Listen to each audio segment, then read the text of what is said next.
1947 की एक ऐसी ही रात थी, गोरे अंग्रेज चले गए, काले अंग्रेज आज भी काबिज हैं साहब। मैं एक नज्म शुरू करता हूं, आप पहुंच जाएं तो मुझे दुआएं दीजिएगा। इमरान पढ़ता है एक नज्म साहब के पूछता है तिलक से वजू चीख कर। अभिषेक भाई, उमाशंकर भाई कहां गए? जहां भी हूं अगर इधर आ जाएं तो अच्छा रहेगा, क्योंकि मैं चाहता हूं कि मैं उनकी मौजूदगी में यह नज्म पढ़ूं। मैं चाहता हूं कि मैं अपने तमाम हिंदू भाइयों को बिठा करके उनकी आंखों के सामने यह नज्म पढ़ूं, क्योंकि जरूरत आन पड़ी है साहब। अब नहीं बोलेंगे तो हम आने वाली नस्लों को आपस में बातचीत करने लायक माहौल तक नहीं दे पाएंगे। मैं अपनी जिम्मेदारी समझते हुए पढ़ता हूं साहब। यह नज्म मैं इसलिए भी पढ़ने चल रहा हूं, मुझसे अक्सर कहा जाता है कि इमरान साहब आप मुशायरों में खड़े होकर के जब बात करना शुरू करते हैं तो एक पार्टी के खिलाफ ज्यादा बोलते हैं, हुक्मरानों के खिलाफ ज्यादा बोलते हैं, आखिर क्यों? मैं बस इतना कहता हूं साहब कि जब मैं 7वीं में पढ़ता था तो मेरे साथ मेरा एक दोस्त पढ़ा करता था, उसका नाम था श्रीकांत मिश्रा। 12 किलोमीटर दूर था हमारा स्कूल, हम दोनों एक साइकिल से जाते थे। 6 किलोमीटर वो चलाता था, 6 किलोमीटर मैं चलाता था। कभी कभी मेरे हिस्से की साइकिल भी उसी को चलानी पड़ती थी। हम स्कूल छोड़ करके, स्कूल बंक करके क्रिकेट खेलने चले जाते थे। मेरा नाम इमरान था, उसका नाम श्रीकांत था, तो दोनों पर क्रिकेट का बुखार कुछ ज्यादा था। हमारे खानदानों ने, हमारे परिवार वालों ने क्रिकेटरों से इंस्पायर होकर के हमारा नाम रखा था, तो हम दोनों स्कूल छोड़ के क्रिकेट खेलने चले जाते थे। मेरी इस बात को जहन में बिठाइएगा, जब अब्बू को पता चलता था तो तलाश शुरू होती थी। किसी फील्ड में, किसी बाग में हम पकड़े जाते थे तो अब्बू पिटाई का सिलसिला शुरू करते थे, तो जितने थप्पड़ मेरे हिस्से में आते थे उतने ही थप्पड़ मेरे अब्बू श्रीकांत को भी मारते थे। श्रीकांत के पिताजी जब कभी हमें पकड़ पाते थे तो जितने थप्पड़ श्रीकांत के हिस्से में आते थे उतने ही थप्पड़ वो मुझे भी मारते थे। लेकिन आज अगर एक थप्पड़ मेरे अब्बू श्रीकांत को मार दें या श्रीकांत के पिताजी एक थप्पड़ इमरान को मार दें तो कब वो थप्पड़ हिंदू मुसलमान के सांचे में ढल जाएगा कोई कह नहीं सकता। ये नुकसान हुआ है हमारे समाज का, ये नुकसान हुआ है, ये बात कहते हुए मेरे रोंगटे खड़े हैं। ये नुकसान हुआ है हमारे समाज का। बचाइए इस समाज को, बचाइए इस हिंदुस्तान को पाकिस्तान बनने से, बचाइए इस हिंदुस्तान को अफगानिस्तान बनने से, सीरिया बनने से, नाइजीरिया बनने से, क्योंकि इस हिंदुस्तान को जिस तरफ ले जा रहे हैं लोग, सिर्फ सड़कों पर खून खराबा के अलावा कोई और तस्वीर मेरी आंखों में दिखाई नहीं पड़ रही। इसलिए मैं ये नज्म पढ़ता हूं साहब कि पूछता है तिलक से वजू चीख कर, आमने सामने रूबरू चीख कर। पूछता है तिलक से वजू चीख कर, आमने सामने रूबरू चीख कर। गाय के नाम पर जो बहाया गया, गाय के नाम पर जो बहाया गया, पूछता है हमारा लहू चीख कर। जब तेरा और मेरा, जब तेरा और मेरा एक ही रंग है, जब मेरा और तेरा एक ही रंग है, फिर बताओ भला किस लिए जंग है, फिर बताओ भला किस लिए जंग है। जब मेरा और तेरा एक ही रंग है, फिर बताओ भला किस लिए जंग है, फिर बताओ भला। पहला बंद पढ़ता हूं इस नज्म का साहब कि कौन कहता है आबाद हो जाएंगे, एक गुजरी हुई याद हो जाएंगे। कौन कहता है आबाद हो जाएंगे, एक गुजरी हुई याद हो जाएंगे, एक दूजे के खून की रही प्यास तो। आने वाले वक्त की सच्चाई बोल रहा हूं मैं कि कौन कहता है आबाद हो जाएंगे, एक गुजरी हुई याद हो जाएंगे, एक दूजे के खून की रही प्यास तो एक दिन दोनों बर्बाद हो जाएंगे, एक दिन दोनों बर्बाद हो जाएंगे। कि मेरे बिन तू अधूरा रहेगा सदा, मेरे बिन तू अधूरा रहेगा सदा, इस तरह से मेरा और तेरा संग है, फिर बताओ भला किस लिए जंग है, फिर बताओ भला किस लिए जंग है।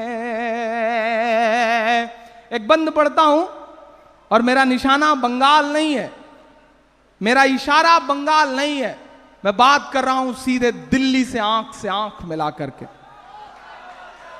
कि ये दुरंगी सियासत नहीं चाहती, ये दुरंगी सियासत नहीं चाहती, हम में तुम में मोहब्बत नहीं चाहती, हम में तुम में मोहब्बत नहीं चाहती, आप हम दोनों मिलकर रहे प्यार से, बस यही तो हुकूमत नहीं चाहती, बस यही तो हुकूमत नहीं चाहती। कि हिंदू मुस्लिम लड़े और लड़ते रहे, हिंदू मुस्लिम लड़े और लड़ते रहे, इस सियासत का अपना यही ढंग है, फिर बताओ भला किस लिए जंग है, जब मेरा और तेरा एक ही रंग है। आखिरी बंद से पहले का एक बंद पढ़ता हूं साहब। मैं कभी कभी सोचता हूं और याद करता हूं कि जब सरहद के उस पार से एक सदा आ रही थी कि मुसलमानों छोड़कर चले आओ, तुम्हारा मुल्क सरहद के इस पार है, तो एक शख्स दिल्ली की जामा मस्जिद के मिंबर पर खड़ा हुआ जिसका नाम मौलाना आजाद था। उसने कहा, कहां जा रहे हो, यह मुल्क तुम्हारा है, तुम्हारे पुरखों की कब्रें हैं यहां पर, तुम्हारी मिट्टी यहीं पर है, तुम्हारी सांसें यहीं दफन है, कहां जा रहे हो। हम रुक गए, हमारे पास चॉइस थी, हम चाहते तो पड़ोसी मुल्क जा सकते थे, लेकिन हमने इस मुल्क को चुना है। जो ये कहते हैं कि चले जाओ छोड़ करके, मेरा दोस्त महशर अफरीदी एक शेर कहता है कि वो चाहते हैं कि हिंदुस्तान छोड़ दें हम, बताओ भूत के डर से मकान छोड़ दें हम, बताओ भूत के डर से मकान छोड़ दें हम। हमारे पास तो चॉइस थी, उन्हें बता दिया जाए कि आप बाय डिफॉल्ट हिंदुस्तानी हैं, हम बाय चॉइस हिंदुस्तानी हैं, हमने चुना है इस मुल्क को। तब इमरान ये मिसरे पढ़ता है और आपसे दुआएं मांगता है साहब कि तोड़ कर इस यकीन को नहीं जाएंगे, तोड़ कर इस यकीन को नहीं जाएंगे, भूल जाओ कहीं को नहीं जाएंगे, भूल जाओ कहीं को नहीं जाएंगे। मेरे पुरखों ने सींचा लहू से इसे, छोड़कर इस ज़मीं को नहीं जाएंगे, छोड़कर इस ज़मीं को नहीं जाएंगे। क्या इस ज़मीं पर निशान मेरे सजदों के हैं।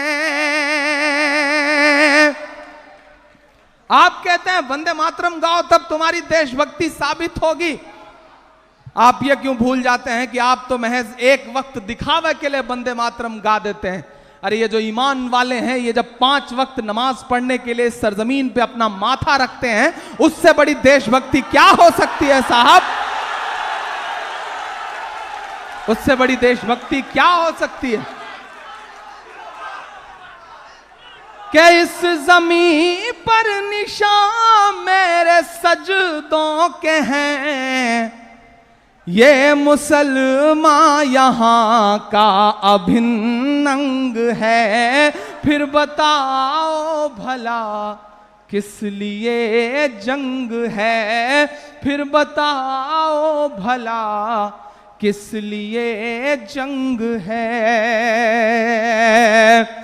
और इमरान अब ये मिसरे पढ़ता है, जो मेरा गुस्सा है, जो मेरी टीस है, जो मेरा दर्द है, वो सिमट आया है इन मिसरों में। बंगाल वालों, दूसरी बार आज इस नज्म को कहीं पढ़ रहा हूं, आप संभाल लेंगे तो इंशाअल्लाह दिल्ली में बैठे हुए हुक्मरानों की आंख से आंख मिला करके ये नज्म सुनाऊंगा, क्योंकि इस नज्म को सुनाने की जरूरत आन पड़ी है। मैं पढ़ता हूं साहब कि हैसियत आपकी तौल सकता भी है। आप ये मत समझ लें कि आप अमृत पी करके आए हैं, अब आपको उस कुर्सी से कोई हटा नहीं सकता। आप गलतफहमी के शिकार हैं। आप एक नीतीश को तोड़ लेंगे, लेकिन बंगाल से एक ममता बनर्जी उठ के खड़ी होगी और जिस दिन चाहेगी दिल्ली का तख्त पलट के रख देगी। मैं तो इस यकीन के साथ खड़ा हूं इस सरजमीन पर साहब, इस यकीन के साथ। और बंगाल वालों, पूरे मुल्क की नजरें हैं आप पर, पूरा मुल्क आपकी तरफ उम्मीद से देख रहा है। इमरान ये मिसरे पढ़ता है साहब कि हैसियत आपकी तौल सकता भी है, आपका तख्त ये डोल सकता भी है, आपका तख्त ये डोल सकता भी है। जो लहू आज है गम में डूबा हुआ, ये लहू एक दिन खौल सकता भी है, ये लहू एक दिन खौल सकता भी है। लेकिन हमको चलना है गांधी के आदर्श पर, हमको चलना है गांधी के आदर्श पर, हमको चलना है गांधी के आदर्श पर। गोडसे का नजरिया बहुत तंग है, फिर बताओ भला किस लिए जंग है, फिर बताओ भला किस लिए जंग है। जब मेरा और तेरा एक ही रंग है। बहुत शुक्रिया। तो अगर अब तक आपने इसे सब्सक्राइब नहीं किया है तो इसे सब्सक्राइब करिए, बेल आइकॉन दबाइए और जुड़े रहिए इस मेरे चैनल से।